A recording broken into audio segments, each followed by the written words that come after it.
Jen Shah says she is not the kingpin. But before we get into this post prison interview, let's do a quick refresher on why Jen Shah was behind bars in the first place. The former Real Housewives of Salt Lake City star was arrested in 2021 and later took a plea deal, pleading guilty to conspiracy to commit wire fraud. Prosecutors said Jen was part of a nationwide telemarketing scheme that targeted vulnerable people, many of them elderly, and scammed them out of money by selling fake or worthless business services. She was sentenced to 6.5 years, 78 months in prison, federal prison, but she did not serve the full sentence. Due to good behavior and program credits, her expected time is closer to 5 to 5.5 years, with a projected release date of 2028. Yet, Jen Shah was released in November of 2025. On top of that, she was ordered to pay over $6 million in restitution to the victims. Now, 90 days out of prison, she's speaking out for the first time with People magazine. Let's get into it.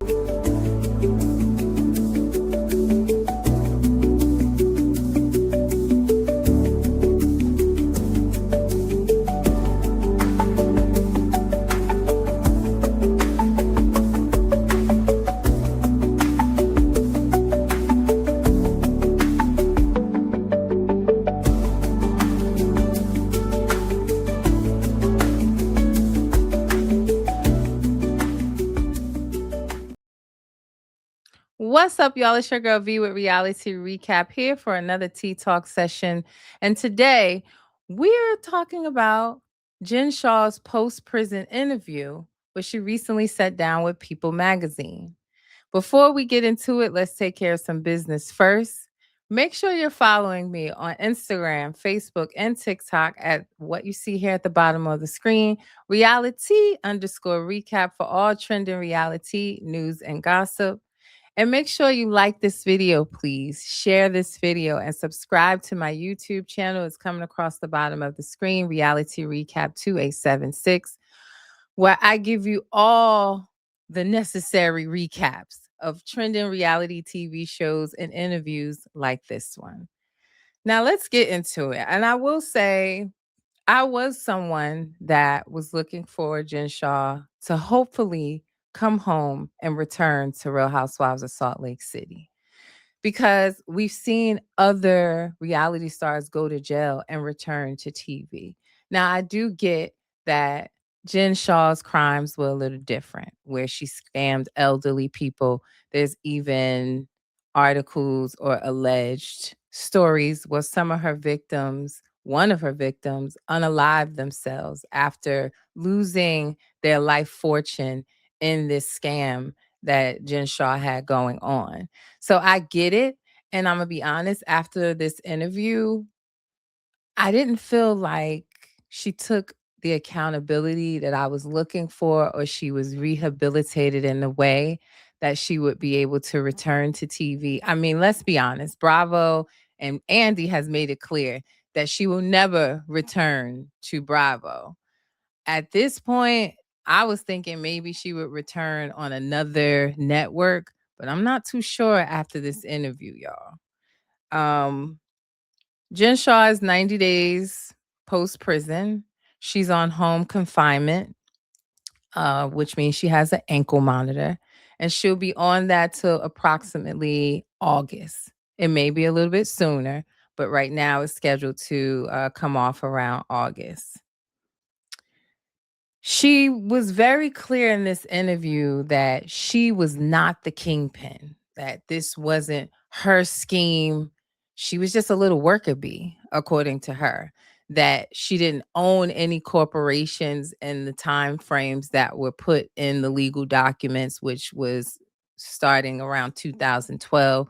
She says that she was just a W-2 worker like the rest of us, working for these telemarketing companies, where she made it seem as though she was making these phone calls and selling these worthless products, and that she really had no big hand in the scheme of it all, which it just seemed like lies to me.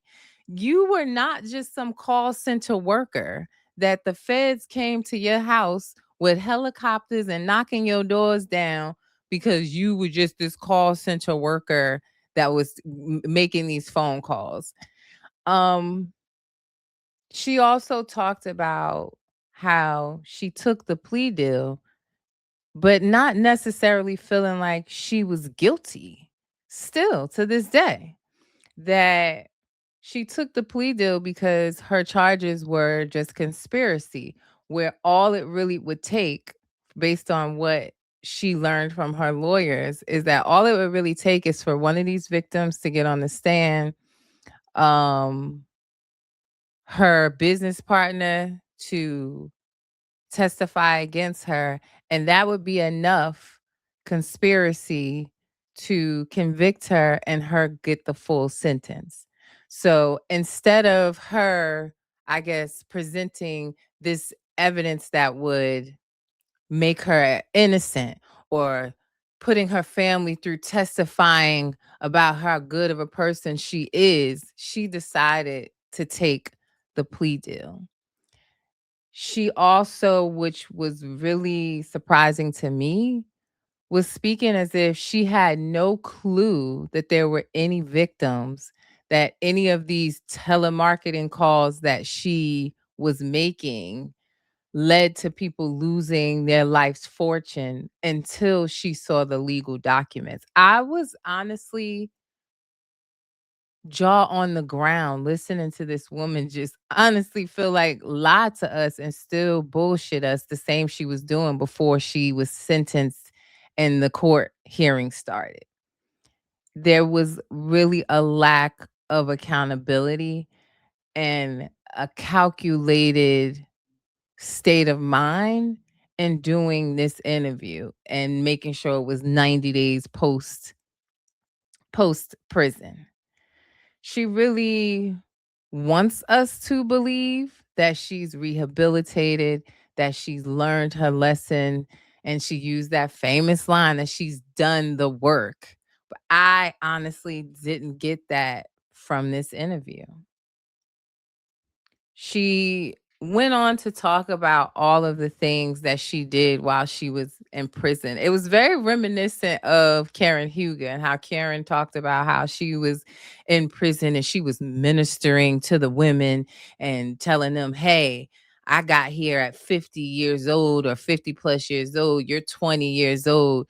You have time to turn your life around. She was almost in that same realm, but she talked about how she became a certified nutritionist, how she became a certified fitness trainer, that she would help the women in prison put together nutrition plans because the food in the child hall wasn't that healthy.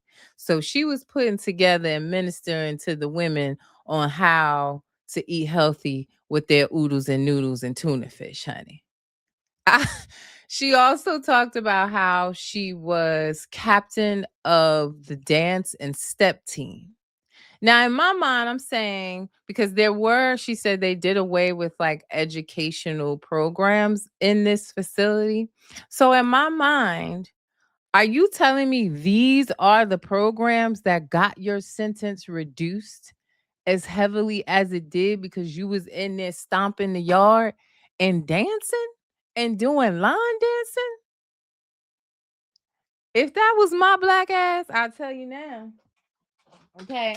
I still be serving every day, minute, second of that sentence. But those were the programs that she talked about. Now, if she did anything else outside of that to help reduce her sentence, not privy to it, but these were the prevalent activities that she talked about. Being a nutritionist, fitness instructor. She led exercise classes. Like she basically said she orchestrated a whole exercise schedule and classes for the inmates to take. And that's what reduced her sentence? Huh? Y'all help me out here. Help me out. It's not making any sense to me at all. But that's what she talked about.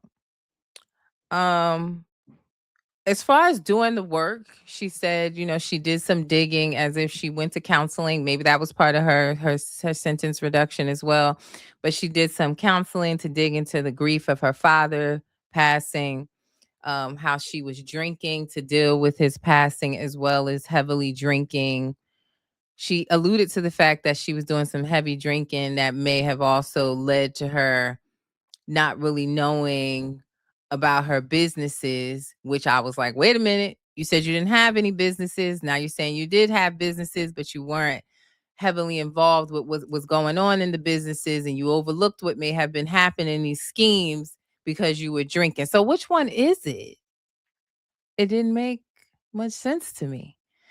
But it did give, she was trying to blame drinking as part of her cloudiness in her business dealings, and also going through her indictment and her court hearings, that she heavily relied on drinking to get her through that, and that she dug into that in prison as to what trauma that she was avoiding. She also said she asked her family to write impact letters. And I was like, what is an impact letter? But it seems like she asked her family, her sons, her husband, to write letters telling them how this prison sentence and everything that played out on reality TV impacted them, how it affected them, because that's the only way that she would get better and help with her rehabilitation, if she knew how what she did impacted others. So, like I said, she was working hard to make us think she's done the work.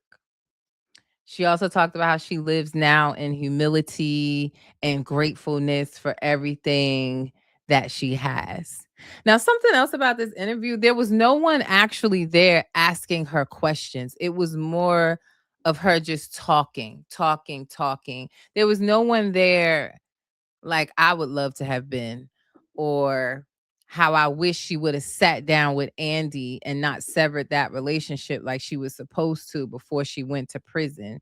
But there was no one there to really hold her accountable or ask the hard questions. She was just basically, it seemed like, talking. Somebody may have been behind the scene asking questions, but we didn't hear that person. We didn't see that person. It was just her talking and then clips put together, which was a little disappointing.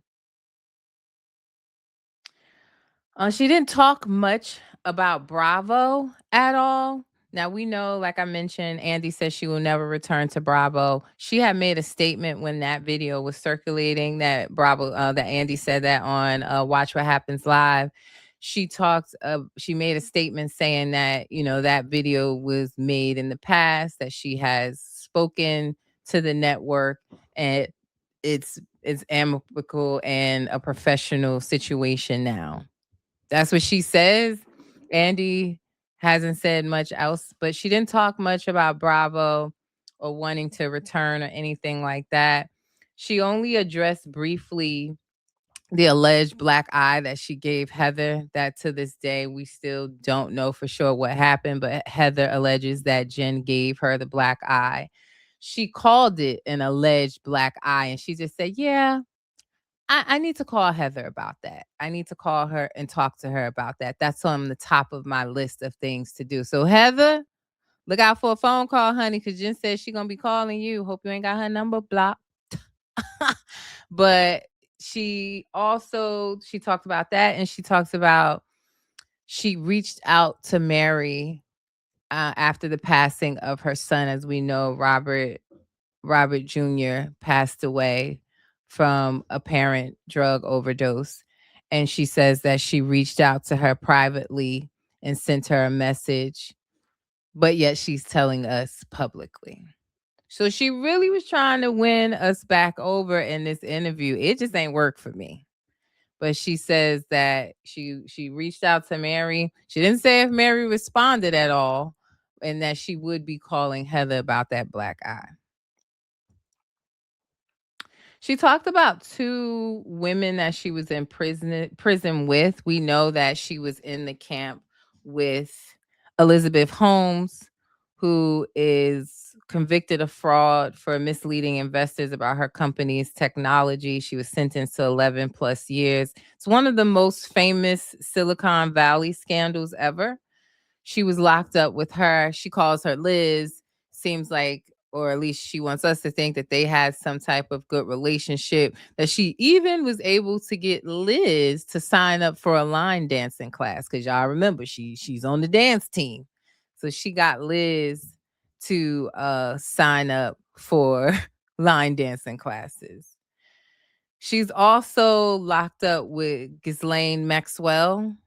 You guys know her. She was a longtime associate of Jeffrey Epstein, convicted in 2021 of sex trafficking and grooming underage girls. She's sentenced to 20 years in federal prison and considered one of the most infamous women in recent criminal cases.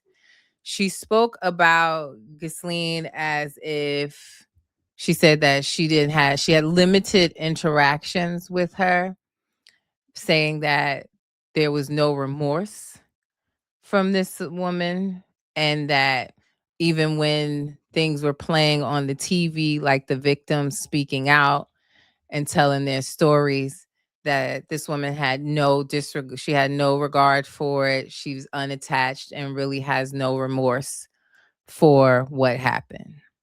So it was interesting. I have to say it was interesting to see her want us to believe how great of a person she is and how she is remorseful for the things that happened to her victims, but then also pointing the finger at this woman. It's like y'all, y'all all the same to me, if I'm being honest. But that was interesting. Truly, it truly was. It's a gobsmack of an interview. You guys really have to go watch it, but it's interesting just to see her come with these tears here and there. She would break down with these tears and talk about how, she came home and she's trying to do reenactments of her son's prom and graduations that she's missed. I just, I wasn't moved at all. I don't know how many different ways I could tell y'all that. I was not moved at all. The one thing that she really didn't talk about, or was asked about, I should say, is how does she plan to pay back $6 million in restitution with no job? Bravo ain't taking her back, but I'm interested to know, has she started making payments? How will she be making these payments? $6 million, I feel like she's going to be paying that for the rest of her life. As she sat there in what looked to me as a full on Gucci suit. Yeah. So I say this all to say that I did not see any remorse. I didn't see the humility that she was talking about. I did not hear a plan of what's next. And there was no one, as I mentioned in the interview, holding her accountable and asking the hard questions. So as of now, I had the brain space to finally watch the interview. I don't see Jen Shah returning to reality TV. And we'll see what happens from there. But that's my thoughts on the interview. You can watch it on YouTube. You can watch it, if you go to People Magazine's website, you can watch it there. She also did a photo shoot, um, a photo shoot with her and Coach Shah. She talked about Coach Shah in the interview as well, on how, their relationship lasted. Not many people's relationship lasts through something like that, a prison sentence, but that he has been her rock and continues to be her rock, and that they're doing well. I personally will never understand how he did not have charges against him as well.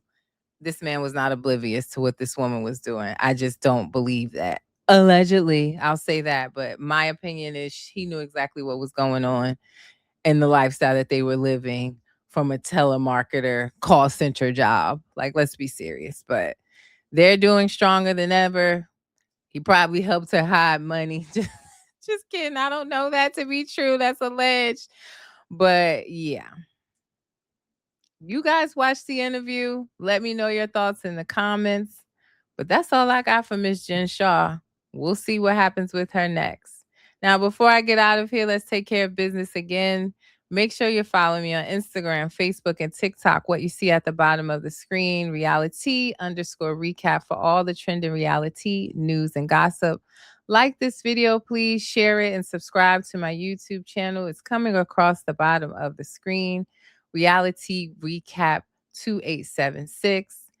And subscribe. Set your alerts so you don't miss any of my Tea Talks, whether they are pre recorded or live. The live ones, you can come in, interact, comment, and give your thoughts as I give you my thoughts as well.